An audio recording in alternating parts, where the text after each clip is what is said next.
Okay. Yes, Ebele is one of our pioneer staff. The woman Anthony, she started it with us. Yeah. This is apparently a new home we are like that. Yeah, the second one. This is the second We're one. looking forward for another home by God's grace. And our vision here is to take care of these children, to find them a home, get them a home, and you know, get a good school for them. We don't just play for their school. We want to give them a good standard education for them to learn to be just like people who are in the streets. So we take good care of these children. Here Gloria is one of the members who are really caring for us, both the staff, the children. They don't allow us to cry. But many times they find it difficult even to pay our salaries, even to pay school fees. They tax themselves because they also have their own family to care for, their businesses to care for. They take it upon them to care for us and pay our salaries. Sometimes they don't know what to do at all. But we see them telling us that we take care of few people. The main home is at Anthony. Anthony. That's where we started from. Headquarters. That's the headquarters. That's the pioneer home that we have. Okay. And meanwhile, we have rescued 80 children. 80? 80 and 28 adopted. And sometimes we get HIV children. At least we have gotten about 8. We still have 1 there. But out of these 8, 4 has been adopted. We can cater for 2 sets of people. We have for those on the mainland, they can go to Anthony home. For those in Lekki, VI, Ikoyi, they can come here. But what we try to do, it's one home. We do not run them separately. The policies that run for Anthony, they run for Ikotaye. So it's still one home. It's just that we're trying to have branches. We're trying to spread out to reach out to more children. Yeah. The Anthony home is smaller. This is bigger, and then we're going to look for something bigger than what we have right now. Yes. You know. Already now we have How many children do we have now in we this have place? 16. We have 16 here, and then we have how many in Anthony? Anthony, I think they're up to 20. We have about 20 children there. Yes, but they come and go. I know. Also, sometimes some teenagers who got themselves pregnant, and we also help them, you know, to take care of these children. And when they're okay, they take their children. At least we have had about set of twins that have helped families to take care of taking them. Triplets and we still have triplets. Yeah, he's going to say them. Like those, that particular triplets, we can't really adopt them out because the father killed the mom. The father killed the mother. According you to know, what, it was on the news. It was on we news, even got on the news. It was on the news. Yes. And the father killed the mother, so we had to come in and pick up those children as 1-week-old babies. So those children, they've been with us. We're looking after them.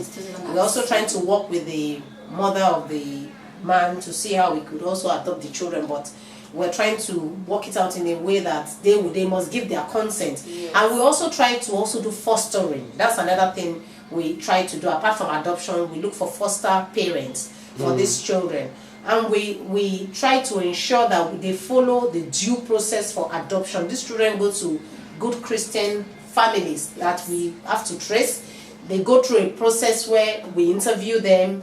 Alausa is involved, the government is involved before we do that. So this home is duly registered. We've been around for more than 6 years. Yes. About 7 years. Going 7 years. 7 years. We've been around for 7 years, you know, and we're still waxing on strong. You know? Like she said, our chairman is Pastor Itwa Igudalu. That's the chairman, and then we have about 15 other committed members. Yes. Like I told you, we are not working for the home. For us, it's a passion. Yeah. You know, some of us are to give life bankers, to the children. you know, just to take these children off the road. Because what we're looking at, if we leave these children, they are the ones that will become the hand robbers. Yes. They are the ones that will become the prostitutes. So when we look at some of these children, when they come in and we look at what is being done in their life, it's exciting because you're like, this person could have been an armed robber. Yes. You know, so what we try to do, we want to save as many children as possible off the streets. That's our vision.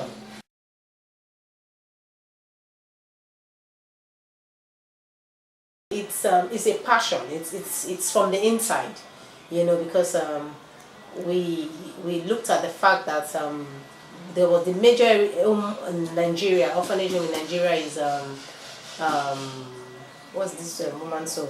Little Saints. Little Saints. That was the major one. So the passion actually came from our pastor, Pastor Itwa Igudalu, and when he announced it in church, those who were interested that they want to set up a home. For some of us that had the passion and we didn't know where to start from, we saw Heritage Home as an avenue for us to start this work. And like I said, it's voluntary. We are not being paid. We are doing it. It's a passion. We try to get donors. We try to get partners, home and abroad. What we're trying to do is to ensure that we also have a lot of international support. We don't have so much of it right now.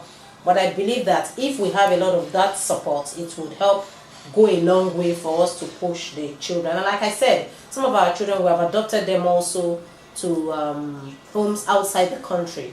We have them outside the country. So we are unlimited. Our vision is not just for Nigeria alone. We're taking it out of the shores of Nigeria. And that's why we would like to partner with Renown Care in this area also. Since they are more of an international organization, it will be fantastic. And every member of the board is aware of this, and they are happy, they are willing, they are excited about this partnership, because this is one of the first of the kind we're getting internationally. It's always been more of the local one. So we know when we start with Renown Care, it will give us that visibility that we require outside the country.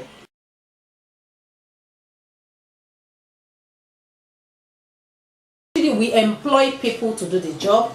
We have employment agencies that we also use, because we want to get the best. We do not want to limit standard. It's one thing for you to have a passion, and it's another thing for you to ensure that things are done properly. We are duly registered with the government. They come in here from time to time to do inspection.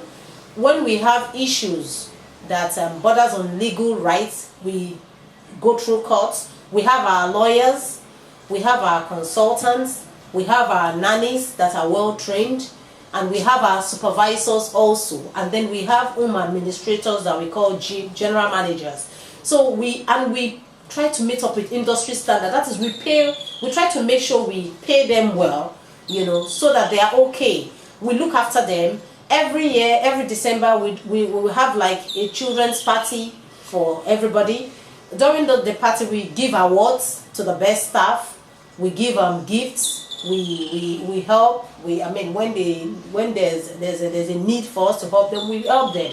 When there's a need for us to also give them loans, we have to give them loans, because they are our staff. So there's proper order, there's proper check on everybody in the home. Where we have workers who have done what they're not meant to do, we've asked them to go. So there's a standard, and we are not willing to come down on our standards.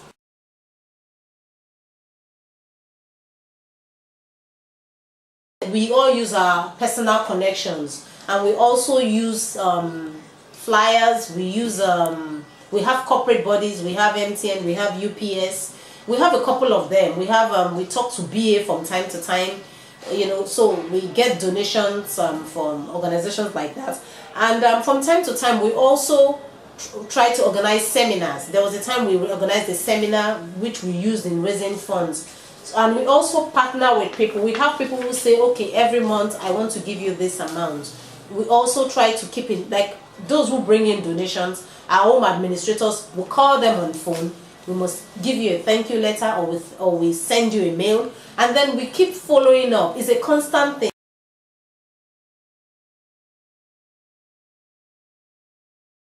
We're not getting international assistance yet, and I think that's where I think Renown Care will come in, because when Mrs. Onyema told me about it, I was extremely excited, because it was something we've been looking forward to. How is it going to come? How is it going to come? It's not just for you to put a website and you think people will come in there and do things. We needed a personal touch, and that's what we're getting from Renown Care.